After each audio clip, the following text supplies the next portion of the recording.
نحمده ونصلي على رسوله الكريم أما بعد فأعوذ بالله من الشيطان الرجيم بسم الله الرحمن الرحيم ولا تهنوا ولا تحزنوا وأنتم الأعلون إن كنتم مؤمنين صدق الله العظيم.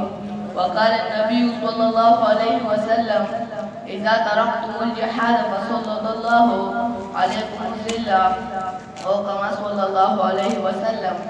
اللہ سے ڈرنے والوں کو طاقت سے ڈرانا مشکل ہے. اللہ سے ڈرنے والوں کو طاقت سے ڈرانا مشکل ہے. جب خوف خدا ہو دل میں یہ کیسر و کسرا کچھ بھی نہیں. یہ عصمت باطل دھوکہ ہے, یہ سچوت کافر کچھ بھی نہیں. یہ عصمت باطل دھوکہ ہے, یہ سچوت کافر کچھ بھی نہیں. مٹی کے کھلونے ہیں سارے, کفر کے لشکر کچھ بھی نہیں. محترم پرنسپل صاحب, محترم اساتذہ کرام اور میرے ہم مکتب ساتھیوں, السلام علیکم. آج مجھے اس محفل سعید میں جس موضوع پر لب کشائی کا موقع ملا ہے وہ مسلمان معلوم کیوں. ارشاد خداوندی ہے وَلَا تَهِنُوا اور تم ہمت مت ہارو, وَلَا تَحْزَنُوا وَلَا تَهِنُوا اور تم ہمت مت ہارو. یعنی کفار کے تعداد سے, مشرکین کے الغار سے, شیاطین کے حلفشار سے, منافقوں کے آزاد سے. کیا تم قرآن نہیں پڑھتے؟ کم من فئۃ قلیلۃ علی فئۃ کثیرۃ باذن اللہ. چنانچہ تم بدر میں 313 تھے, الوفا 1000 پر. احد میں 750 تھے, الوفا 3000 پر. خندق میں 3000 تھے, الوفا 10000 پر. خیبر میں 1600 تھے, الوفا 1,00,000 پر. حنین میں 12000 تھے, الوفا 20,000 پر. تبوک میں 20,000 تھے, الوفا 30,000 پر. موتا میں 3,000 تھے, الوفا 1,00,000 پر. یرموک میں 60 تھے, الوفا 60,000 پر.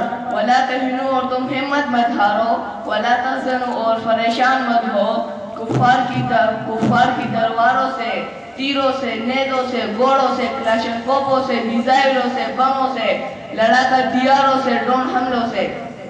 مسلمانوں, تمہارے پاس بدر میں کون سی تلوار تھی؟ احد میں کتنے تیر تھے؟ خیبر میں کتنے گھوڑے تھے؟ حنین میں کون سی کلاشنکوف تھی؟ تبوک میں کون سے راکٹ تھے؟ موتا میں کون سے میزائل تھے؟ یرموک میں کتنے بم اور لڑاکا ہتھیارے تھے؟ پھر بھی اے مسلمانوں, فتح و نصرت تمہیں ملتی رہی, لشکر طاغوت کو ہزیمت ہوتی رہی, علم شیطان سرنگوں ہوتا رہا. تقدیر امم کیا ہے کوئی کہہ نہیں سکتا, تقدیر امم کیا ہے کوئی کہہ نہیں سکتا. مومن کی فراست کو کافی ہے اشارہ, اللہ کو پامردی مومن پر بھروسہ, اللہ کو پامردی مومن پر بھروسہ, ابلیس کو یورپ کی مشینوں کا سہارا.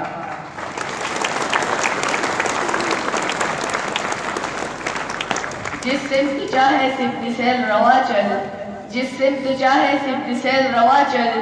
یہ وادی بھی ہماری, وہ صحرا بھی ہمارا. چنانچہ اس وقت کے مسلمانوں کے دل نور سے منور تھے. ان کے ہاتھوں میں توحید کی تلوار تھی, اخلاص کے تیر تھے, تنظیم کے میزائل تھے, اطاعت نبی اکرم صلی اللہ علیہ وسلم کے ایٹم بم تھا. سب سے بڑھ کر وہ عملی قرآن تھے. لیکن اس وقت امت مسلمہ بدترین معلومیت کا شکار ہے. مسلمانوں کا کوئی فرسان حال ہے اور نہ ہی کوئی مددگار ہے. مادی اسباب کے کثرت کے باوجود مسلم قوم ذلیل و خوار ہے.